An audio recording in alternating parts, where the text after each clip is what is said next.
Our family loves pizza, but you don't always feel like going out to get it. And sometimes you want to change things up a little bit. So today we're going to be making easy meat calzones. And Rachel, this recipe is especially for you. For today's recipe, you're going to need a 14.5-ounce can of diced tomatoes, 1 small onion chopped, 1 tablespoon olive oil, 1 teaspoon oregano, a half tablespoon of basil, a quarter teaspoon of red pepper flake, 1 teaspoon of garlic salt, a pinch of salt if needed, and extra water if needed. And for the dough and filling, you'll want to use either frozen puff pastry or frozen pizza dough. And then your favorite toppings. Today we're going to be using pepperoni, Italian sausage, Canadian bacon, mozzarella cheese, and Kalamata olives.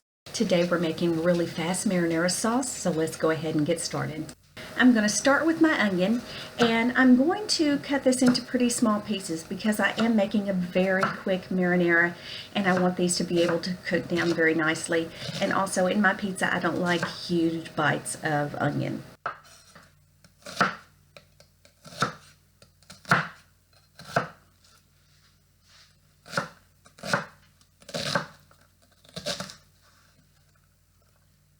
Now I've got my favorite old saucepan. I'm going to turn the heat up, and into this pan I'm just going to put about a tablespoon of olive oil just down in the bottom. I'm going to be sauteing these onions to get them softened up for my sauce, and once I coat the bottom, I'm going to drop the onions in.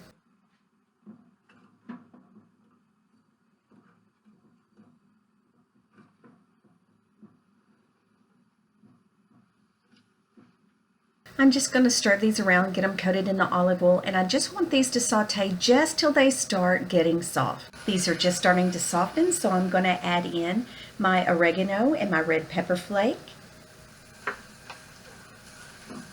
my basil, and you can already smell this. It smells wonderful. Then goes in the tomatoes, and I chose small diced or the petite diced tomatoes because they cook down a little bit faster. Give it a good stir, and I'm going to let this simmer for just a little bit. This has been simmering for about 5 minutes, so I'm going to go ahead and add in my last couple of ingredients. I have my garlic powder, and I'm going to add a pinch of salt. With tomatoes, I just like a little bitty salty brightness.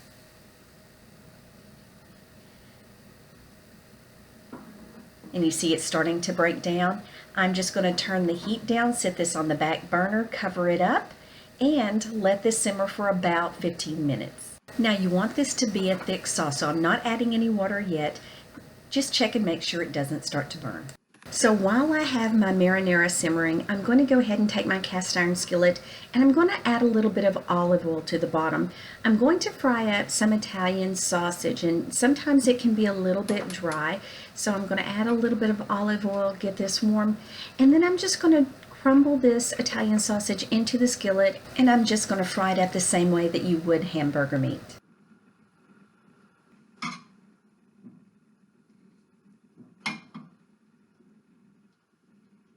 And I'm just going to continually turn this over and make sure that I get all the sides browned.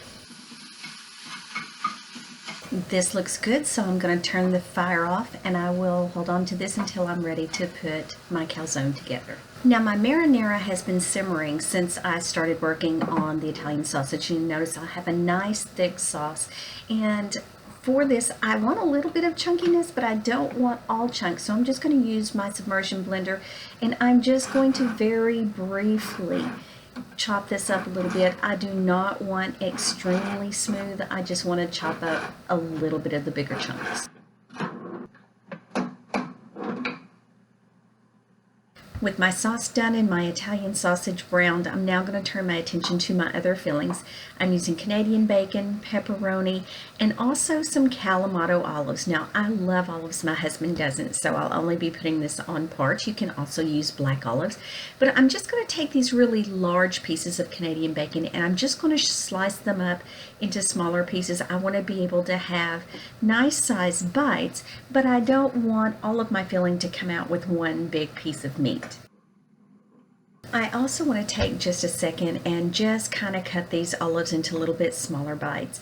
I don't mind chunky olives, but I don't want a whole one. I want there to be a little bit of that luscious feeling kind of oozing inside of them. So now I'm ready to start mixing things together. I'm going to start with my Italian sausage, and I'm going to add my marinara just right on top and just give this a really good mix. You can mix all of your ingredients right in here at this point if you want. I like to layer my other ingredients as I go along, but it's just a personal taste. Do what you like.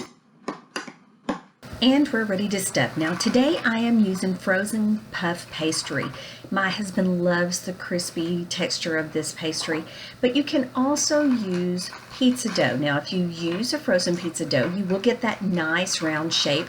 This is going to be a rectangle, but it's going to be very flaky. Now this dough is wrapped up in parchment paper, which will be very nice once you start baking. And I'm just going to unroll it on my cookie sheet. And once I have it wide open, it's going to be ready to stuff. And I'm going to start filling my dough with a layer of mozzarella first.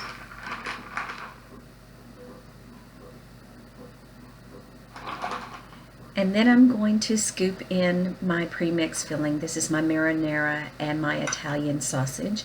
And I'm just going to put big heaping spoonfuls, but I want to make sure that I leave enough room on the ends to be able to close this up. And next I'm going to layer in my remaining toppings. My Canadian bacon, pepperoni, and my olives, only on half.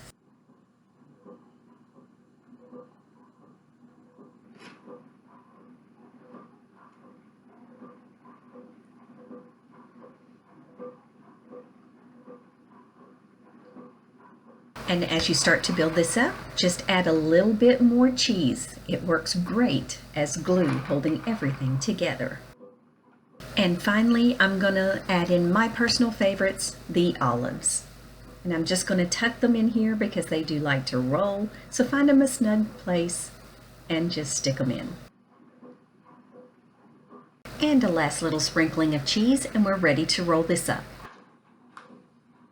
Now because this dough is sitting on parchment paper, it's going to make this process a little bit easier. I want to keep it from spilling over, so I'm going to use those edges to kind of help me keep everything together.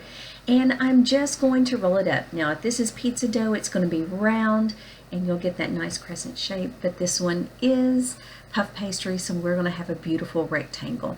And I'm just going to let this parchment help me as I go, and I'm just going to do a very firm pinch all the way around the edges. Now that I've got it all crimped, I'm going to peel this top layer of parchment off and just kind of center my dough on the cookie sheet.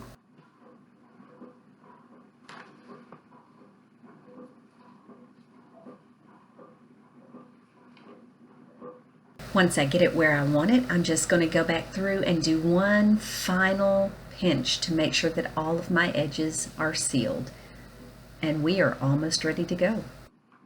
Now that we're all sealed up, whether you're using pizza dough or puff pastry, you want to go through and just poke a few little steam vents. Just use your fork.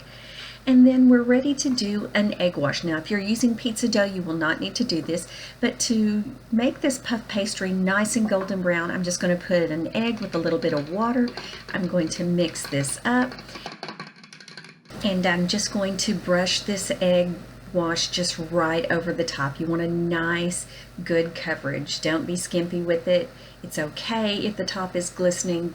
That means that it's going to turn into a beautiful brown pastry shell. Remember, if you're using pizza dough, you will not need to put this egg wash on the top. And once I have this on here, we're ready to stick it in the oven. Now this is going to go into a 425-degree oven for 25 to 30 minutes. You'll know it's done when it has that beautiful golden brown color. Now you will want to let this sit for about 5 minutes after it comes out of the oven, and when you cut it up, you're going to have this beautiful filling inside and a wonderful flaky crust. I hope you enjoy it. If you like today's recipe and you'd like them to continue, be sure to like, comment, and share. Thanks guys.